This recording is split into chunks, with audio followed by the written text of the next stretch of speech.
Hello, folks. Thanks for joining us again this week. Just like always, my name is Jim Reid. I'm going to be your host. I've got a kind of a special message to start off this episode of the podcast. This is a special edition of the podcast. In 2024, we released a series of podcast episodes based specifically around each month's mixed game of the month in our home game club at Rec Poker. And it was a big success. And we've continued to play a lot of those mixed games in our home game club, even in beyond the year 2024. So we thought one thing that would be kind of a neat idea would be as those games come up from month to month in our home game club, we would just re-release some of these mixed games episodes from that series in 2024. So some of you may have heard this episode before, but because the subject of this episode is going to be the game that we're playing next month, we thought we would just kind of send these out as a bonus episode. So if you have heard already, we've tried to add some new tips from guests onto the end of the show. We won't be able to do that for every episode, but I think it might be worth re-listening to. There are some great tips on how to enjoy some of these mixed games every month that you'll hear these. And if not, yeah, dig in. I think, we should all be playing more mixed games. There's a lot more to poker than No Limit Hold'em. So, I guess without further ado, I hope that you jump in, join our home game club. It's free to play, but the prizes are real. And like I say, give some mixed games a try. I think you'll be pleasantly surprised. So we're gonna just roll right into that. You'll hear that episode again right now in its entirety. Thanks for sticking with us, and I look forward to chatting with you next week on the Rec Poker Podcast.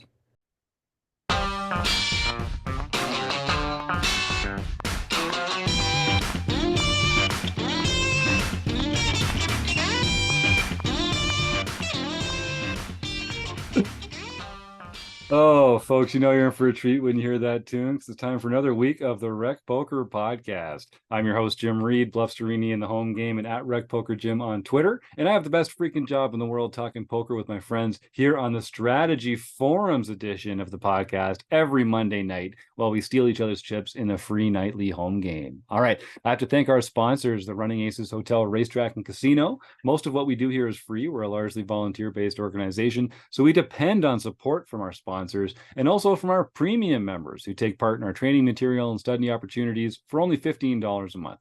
And I'll just ask you to ask yourself, do you like talking poker with friends? Because if you do, for less than 50 cents a day, come connect over Zoom with other fun, encouraging poker players like yourself, all studying the same problems, learning the same solutions, and all trying to get better together. And if you want to dip a toe in for free, just sign up for a free account at rec.poker, where all you need to join is an email address and a smile, although we do insist on both. But remember, you can always get your first month of Rec Poker Premium for only $5 by using the code RecPoker at checkout. Now, they let me host the show on Mondays, but I am just one member of the Wrecking Crew, what we like to call our group of wizards that make all the magic happen around here. If you want to find out more about me and the rest of the Wrecking Crew, you can go to rec.poker/crew. But you can just listen up because you're going to meet one of them tonight, the illustrious John Somsky. John, introduce yourself to Rec Poker Nation, just in case they don't know who you are by now. I'm John Somsky, also known as Poker Geek MN everywhere. So if you don't know, John Somsky is the man who runs everything to do with the Rec Poker Home Game Club. And regular listeners will know that we are featuring a different mixed game every month here at Rec Poker.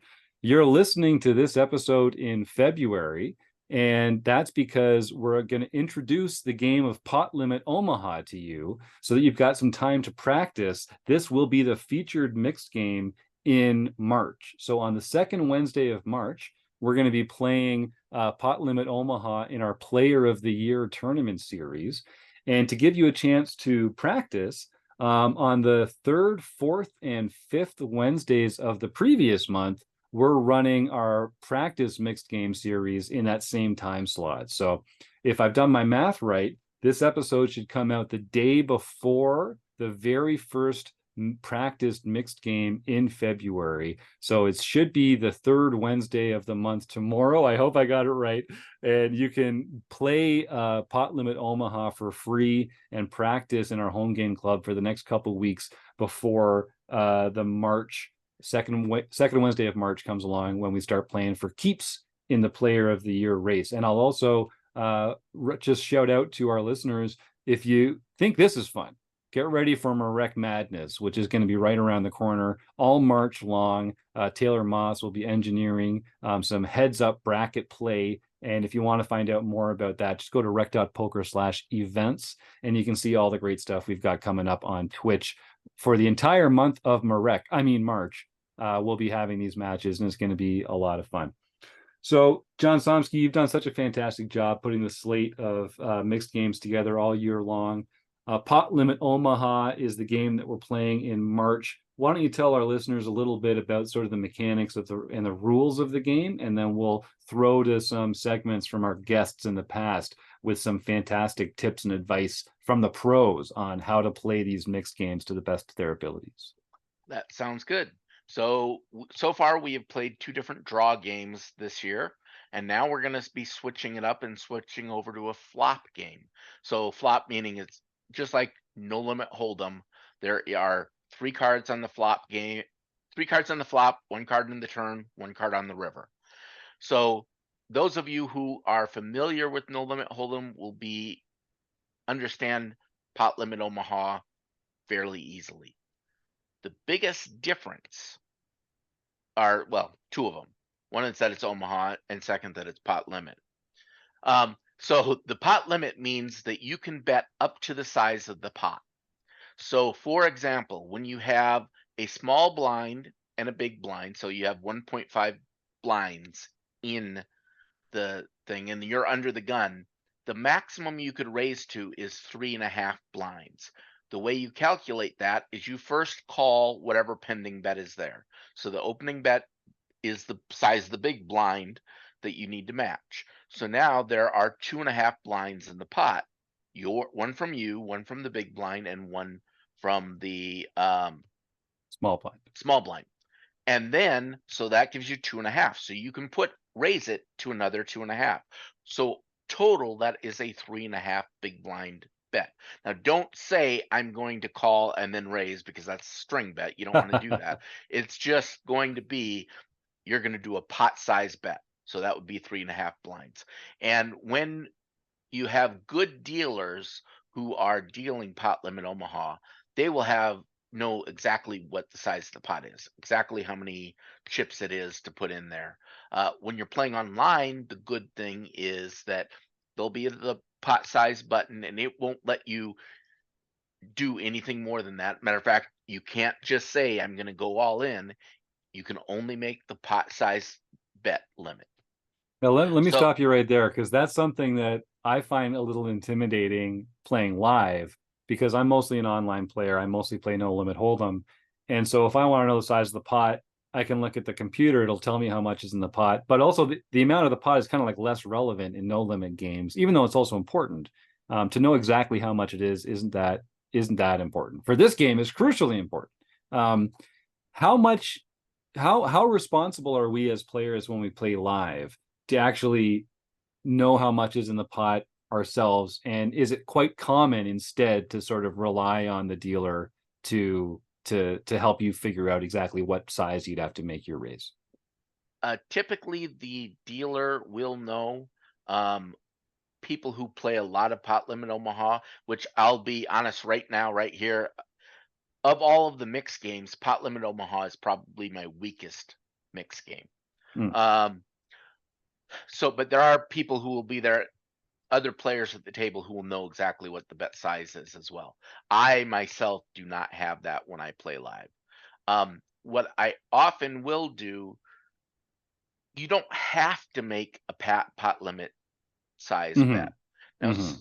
people make pot limit size bets more often in Pot Limit Omaha than in No Limit Hold'em because you don't have the option of overbetting later on in the pot. So if you want to size it so you can get stacks in or get your maximum, then you will make more of those pot limit size bets. But you can often look at it and say, well, I can see there's at least $50 in there plus some change. So I'm going to just bet 50 and that might be close enough. The dealer will, of course, let you know. You can also just say, I bet pot, and then the dealer will figure out exactly what that is, if necessary, counting the pot down. And then letting you make your bet. And I think just a simple example, like you shared earlier, is if there's $100 in the pot already, you would be first kind of matching that with your own 100, which would mean there was $200 in the pot.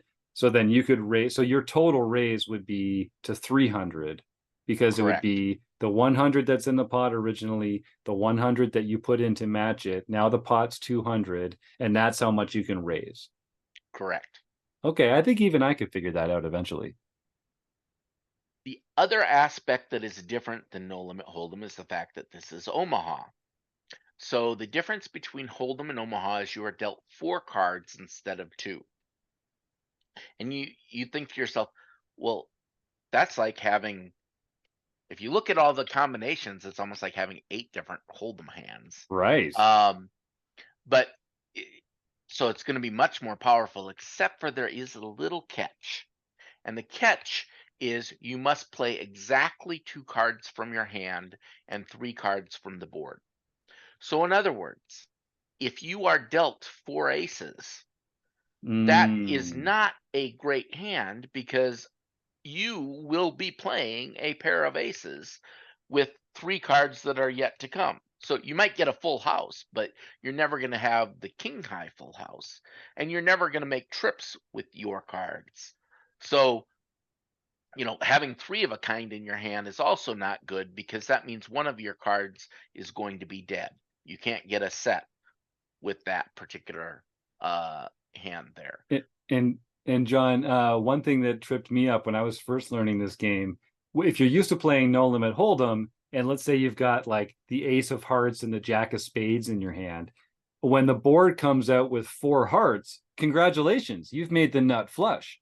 But if you are playing Pot Limit Omaha, you can't just play 1 card from your hand. You need to play 2 cards from your Right. hand. So even if there's 4 hearts on the board and you've got the Ace of Hearts, unless you have another heart in your hand, you actually have not made that flush. So learn from my mistake. I think I lost a big pot thinking I had the nut flush in a hand when I was playing this when I was coming up in the game, and that one stuck with me. I always got to tell people that tip for sure. And in general, for the hands, so the strength of Omaha hands pre-flop, the equities run very close together.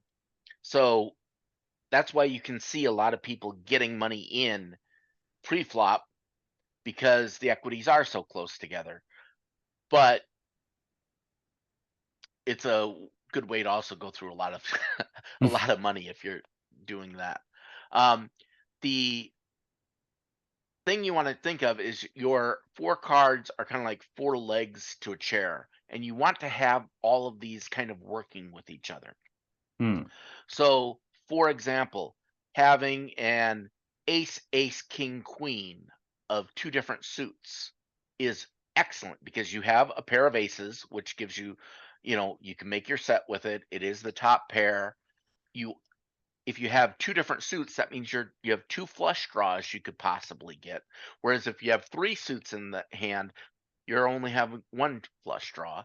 Um, and obviously, if you have ace ace, that means they're both nut flush draws as well. You're also going for your Broadway draw. You have ace king queen, so a jack 10 is going to give you the best possible straight. You have a bunch of high cards, so all of your cards are kind of working in concert with one another. Having cards, if you're going more towards the middle of the deck, having 4 cards in a row is good, particularly if you have a couple of suited pairs in there, because now there's lots of possibilities where you're going to flop a straight draw in 2 pair. Hmm. And then you can either hit your full house if you happen to pair one of the cards you've already paired, or you can get the straight with lots of different possibilities in there. And you can end up having more than just your 8 cards on the end because it could be that um you could have like up to, I think, 12 different cards that could finish your straight out in the perfect wrap situations.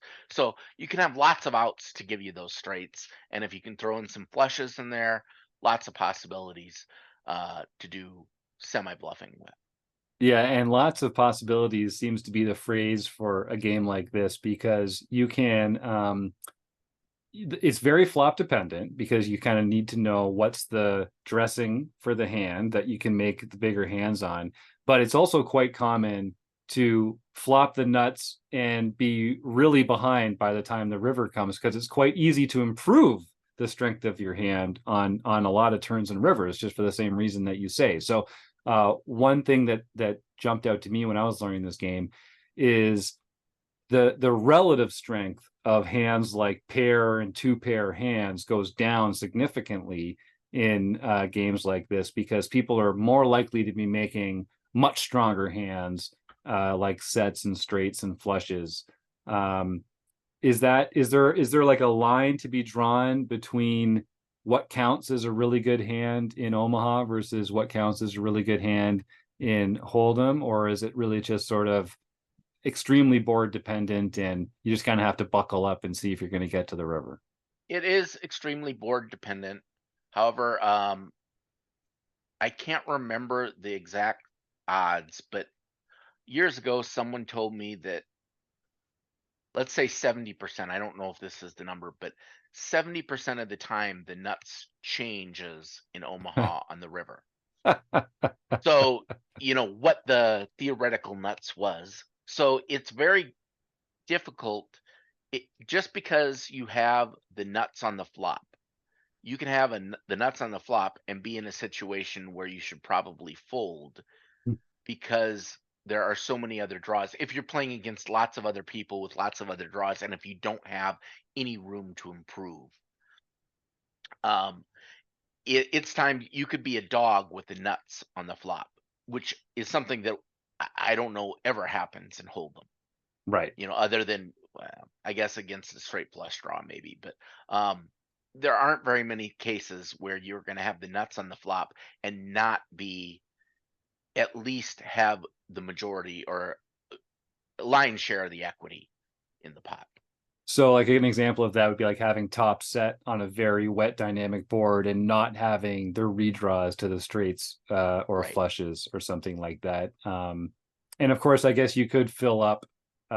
So there is that element to it. But yeah, like in No Limit Hold'em, we talk about like two pair plus being like that echelon of hands that you can bet confidently bet for value on a lot of boards with. And I think you really have to kind of ratchet that up a couple notches because two pair feels like it's going to be a loser in Omaha as often as it's a winner, if not more so. I think that's probably right. Yeah, interesting. All right. Well, is there anything else that we should share with our audience about this fantastic, wonderful gambly hand where people like to get it in street after street and hope for the best?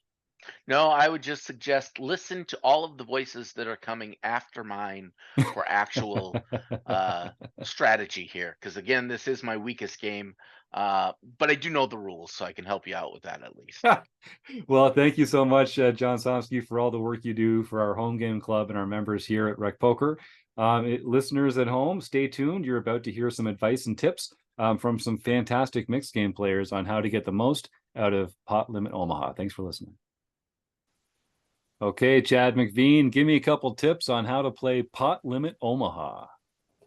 Well, the great game of PLO, you want to have some good starting hands. What I would consider good, you have to have the ace and the king in there, but you don't want to have any low cards. You don't want to have any middle cards. You want to be making a hand that is going to hold up. You will have people drawing. Remember, a set is just a set. It doesn't matter. It's not going to win. Flush, straight, full house. That's what you need. All right, Chris Fox Wallace, give me some advice on how to play Pot Limit Omaha.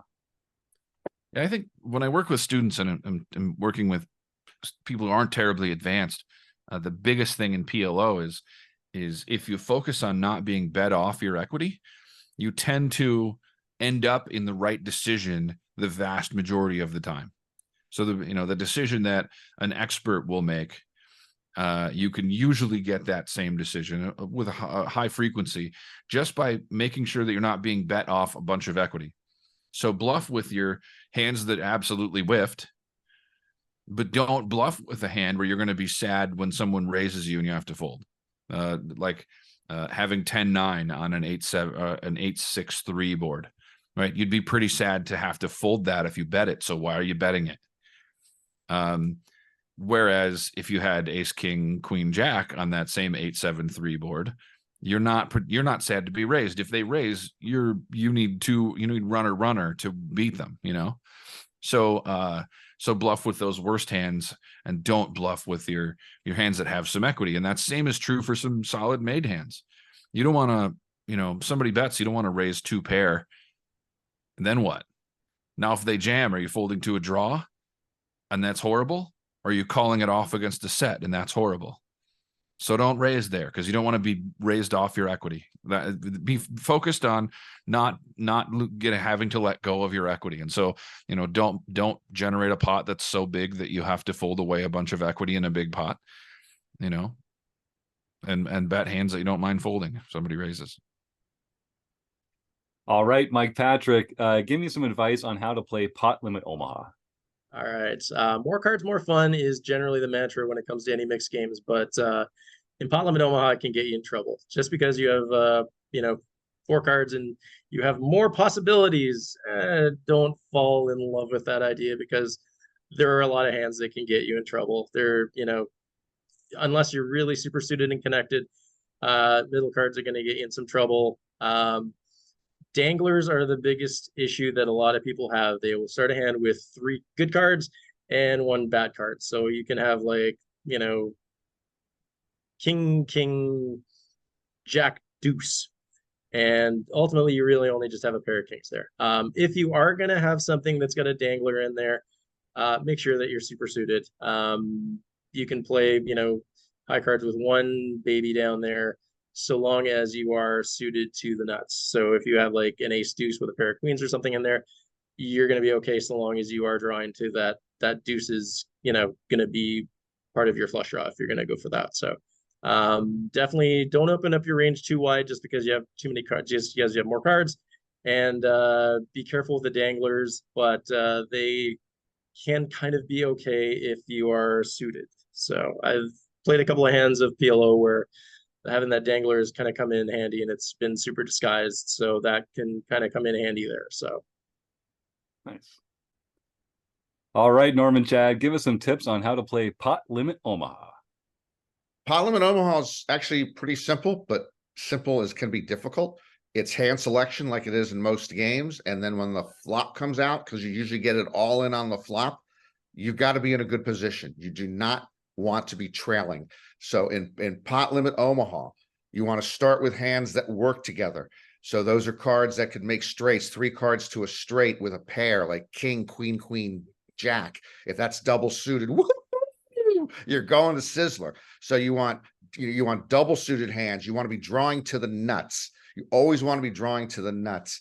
In Pot Limit, as Pot Limit players will tell you, it's unlike No Limit. You can flop a set in Pot Limit and be statistically behind against a combination draw of flushes and straights. So you just got to make sure you're playing hands that work together and are drawing to the nuts. All right, Rob Washam, give me a tip on how to play Pot Limit Omaha. All right, the biggest mistakes I see PLO players make is playing too many hands pre-flop. It looks like you have all these opportunities to make hands because you have 4 cards. And now obviously you have to use 2 of the cards in your hand when you're playing PLO. But it seems like you have all of these opportunities to make hands. But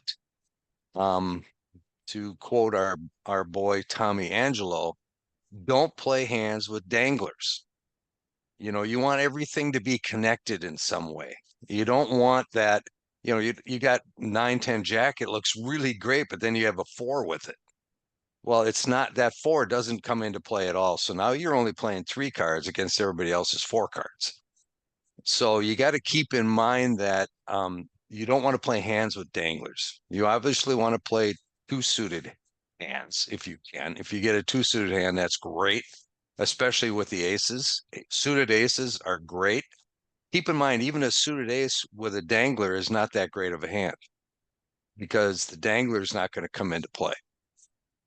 The other thing keep in mind is once you get your pre-flop ranges in order and you're playing cards that are connected without danglers, a lot of suited things, keep in mind that when you're drawing after the flop, never draw to less than the nuts. If you're not drawing to the nuts, you're drawing to lose. So keep that in mind. Don't draw to the bottom end of a straight. That'll never play in a PLO game. You need to be drawing to the top end of the straight. Same with the flushes. Don't draw to a 10 high flush because somebody else is going to have a jack, queen, king, or ace high flush because there's just so many cards out there that can make hands. So keep that in mind. Pre-flop, I think, is the key. Don't play too many cards, even though they look so nice. They look so friendly. Let's play this hand. It's just going to lead you to doom. And that's all I got for PLO. Robbie Strazynski, give me some advice on how to play Pot Limit Omaha. Okay, this is not necessarily game specific, but I would say brush up on your math because one of the more intimidating things at a Pot Limit Omaha table is when someone just says pot, pot, pot, and they instantly know exactly how much that is. So you should be that guy. You should be that girl. Try to pay attention to the math and get used to adding the value of chips or knowing based on how many players are in the hand what the pot's going to be. Brush up on that. All right. Well, that was another fun conversation about mixed games. My thanks to, of course, the Running Aces Hotel, Racetrack, and Casino for their support over the years. To John Somsky and the other members of our Wrecking Crew panel here talking about their love of mixed games. And all our fantastic guests who contributed their segments, their thoughts and tips and advice on how to get the most out of some different mixed games that we're going to be playing. So I'd encourage you, head on over to rec.poker, sign up for a free account there. You can go to rec.poker/home game and find out all about the different mixed games that are being played throughout the year, a different one every month.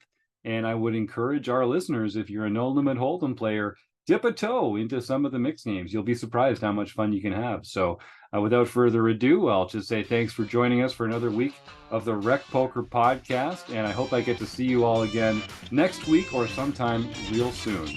Good luck on the felt, folks. Thanks again. Bye for now.